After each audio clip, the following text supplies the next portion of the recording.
Good morning সকলকে। আশা করব সকলে ভালো আছো। আমার ছোট্ট পরিবারে তোমাদের সকলকে অনেক অনেক স্বাগত, অনেক ভালোবাসা। আজকে সকাল সকাল ভিডিওটা স্টার্ট করছি, বুঝতেই পারছো অনেকটাই সকাল, সত্যিই অনেকটা সকাল। আজকে সকাল সকাল উঠেছি, উঠে তাড়াহুড়ো করে সমস্ত কাজ সারবো, কারণ আজকে দুপুরে আছে ভোগারতি। আমাদের এখানে যে অনুষ্ঠান শুরু হয়েছিল তোমাদের প্রথম থেকে দেখিয়েছিলাম অল্প অল্প করে, তো সেই কীর্তনের কিন্তু আজকে শেষ দিন। আজ হলেই কিন্তু কীর্তন শেষ। তারপরে এখানে অনেক রকম প্রোগ্রাম থাকে, কবি গান থাকে, তরজা গান থাকে, বাউল গান থাকে, তো সেগুলোও হবে। তাই যেহেতু ভোগারতিটা খুব তাড়াতাড়ি 1:30 থেকেই শুরু হয়ে যাবে, 1:30-2টোর মধ্যে, তাই আমার সমস্ত কাজ সেরে মেয়েকে খাইয়ে টাইয়ে রেডি করে নিয়ে যেতে হবে। আর আজকে ভীষণ একটা ভালো লাগা যেটা হচ্ছে মা আসবে আজকে এই ভোগারতি দেখার জন্য, এবং সেটার জন্য খুব এক্সাইটেড। তাড়াতাড়ি রান্নাবান্নাও করা হবে। তো চলো নিচে যাওয়া যাক, এক এক করে কাজগুলো সেরে ফেলি। নিচে যাওয়ার আগে এই মোজাগুলো ছিল, এগুলোকে একটু মেলে দিচ্ছি, তারপর নিচে যাব এবং তোমাদের সাথে আবার দেখা হচ্ছে।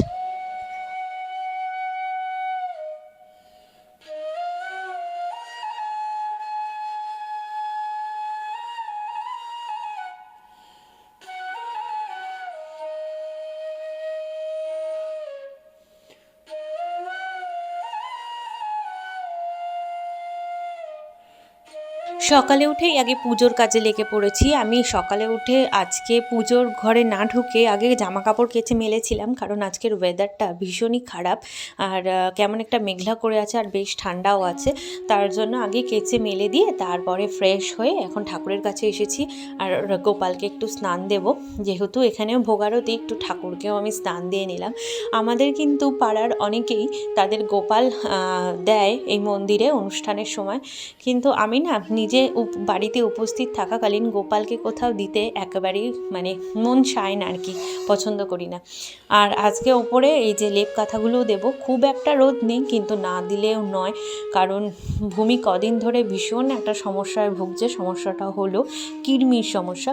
আচ্ছা, ওষুধ না খাইয়ে যদি ঘরোয়া কোনো উপায় থাকে কৃমি থেকে একটু স্বস্তি পাওয়ার জন্য বাচ্চাদের ক্ষেত্রে, তাহলে কিন্তু তোমরা জানলে, যারা আমার ভিডিও দেখো, একটু কমেন্ট করে জানিও তো কী উপকরণ দিতে পারি ওকে।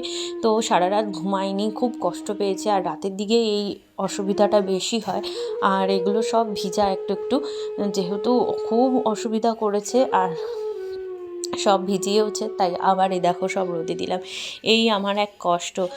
কিছু কিছু সময় আমার এত এই তোষক বালিশ রোদে দিতে হয়, আর বিশেষ করে এই শীতের সময় তোমরা দেখতেই পাচ্ছ ওয়েদারটা কেমন হয়ে রয়েছে। এই শীতের সময় ভীষণ অসুবিধা হয়, এগুলোকে ঠিকমতো শুকাতেও চায় না, আবার না দিলেও নয়। তো দেখি বেলার দিকে যদি রোদ ওঠে তাহলে তো খুবই ভালো, বেলার দিকে তাহলে একটু টেনে নেবে। আবার 1:30টার সময় যাব, তার আগে তো এগুলো তুলে পেতে তারপরে যেতে হবে বলো। তো দেখা যাক কতদূর কী হয়। আর চলো এবার এক এক করে কাজগুলো করব।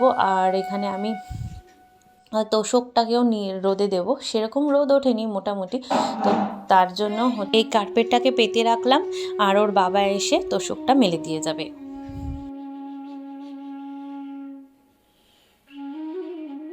আজকে রোদ কম থাকার সাথে সাথে কিন্তু আবার বেশ হাওয়াও আছে, বেশ লাগছেও ঠান্ডা। তো চলো এবারে আমি কিছু জামা কাপড় মেলবো।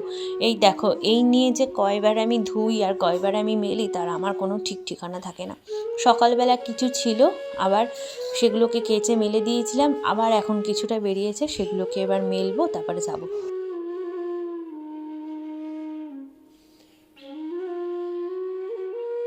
এই রোজই আমার 2-3 বার করে কাচা থাকে। শীতকালের এক সমস্যা আমার এইটাই যে আমার প্রচুর কাচা থাকে, তার জন্যই হচ্ছে আমার ঠান্ডাটা বেশি লাগে, জানো তো। আর চলো তাহলে মেলে দিই। আর এত হাওয়া দিচ্ছে, কানে ঠান্ডা লাগছে, কি বলবো। চলো তাড়াতাড়ি করে নিচে যেতে পারলে আমি বাঁচি, সত্যি কথা। আর রোদ তো সেরকম নেই, একটু শুকিয়ে গেলেই মানে উদ্ধার হই আর কি। তো চলো এই টাওয়ালটা মেরে এবার দৌড়াবো নিচের দিকে। নিচে গিয়ে একটু রান্নাবান্না করবো। ওর বাবা গেছে বাজারে, যেহেতু মা আসবে, আর যেহেতু আজকে মানে ভোগারতির অনুষ্ঠান আছে, তার জন্য এক তরকারি ভাত করব। ওই মাংস ভাতই করব, আর কিছু না। আসলে আমরা তো ভোগারতিতে পার্টিসিপেট করবো না, আমরা দূর থেকে দাঁড়িয়ে দেখব, তাই সেরকম নিরামিষ খাওয়ার ব্যাপার নেই। তার জন্যই একটু ওই মাংস আনিয়েছি, কষা মাংস আর ভাত হবে আজকের মেনুতে।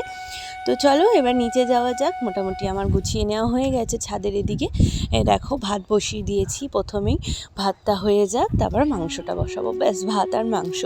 যেহেতু তাড়াতাড়ি যাবো তো ওই জন্যই অল্পের মধ্যে সারার চেষ্টা করছি। তারপরে এই যে দেখো ওর বাবা চলে এসছে, এখন মা আর ছেলে মিলে এদিকে রান্নাবান্না করছে। বাবা না মাংস খায় না, এই ইদানিং দেখছি দুবার করে মাংস আনার পর বাবা বলছে মাংসটা বাবা খাবে না। তো যাই হোক, বাবা মাংস খাবে না যখন, তাহলে বাবার জন্য ফুলকপি দিয়ে মা ডিম করলো, আর এদিকে আমি বসেছি উনুনে মাংস রান্না করতে। আজকে ওর বাবার হাতে দিইনি, জানো তো। আগের দিন ওর বাবা মাংসটা করেছিল খুব সুন্দর, কিন্তু এত তেল দিয়েছিল যে খালি মনে হয় তেলই খেলাম। তো তাই ওর বাবাকে দিইনি আজকে হাতে।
চলো ঘরের কাজ মোটামুটি গুছিয়েই ফেলেছি, এবার যাব কীর্তনে। আর আজকের ভিডিওটা এ পর্যন্তই থাকলো।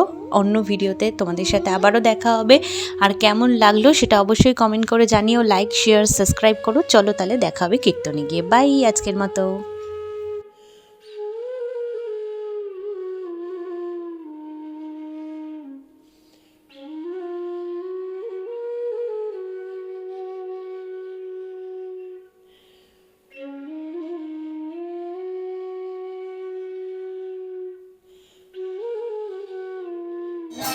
পুজো